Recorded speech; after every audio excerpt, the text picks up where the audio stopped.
NewsX World. Let's take a look at some of the top stories of this hour.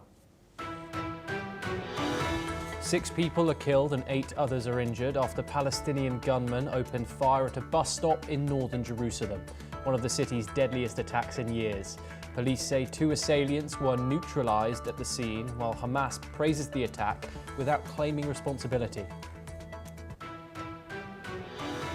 Israel says it will escalate airstrikes on Gaza in a mighty hurricane, warning Hamas to free hostages and surrender or face destruction. The threat comes as President Donald Trump calls a new ceasefire plan Hamas's last chance, while residents report heavy bombardment in Gaza City. Brazilian President Lula da Silva denounces the US military deployment in the Caribbean, calling it a factor of tension during a virtual BRICS summit. His remarks come after Washington accused Venezuela of buzzing US ships days after a deadly strike on an alleged drug boat.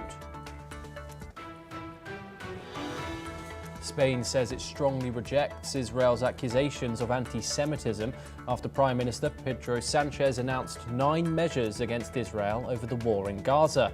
Madrid condemns Israel's entry ban on 2 Spanish ministers and vows it will not be intimidated in defending peace and human rights. UN nuclear watchdog chief Rafael Grossi said talks with Iran on fully resuming inspections have made progress, but time is running out.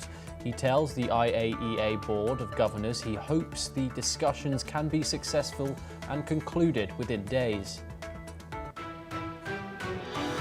French Prime Minister François Bayrou calls a surprise confidence vote, warning Parliament this is a moment of truth as he urges action on the nation's debt crisis.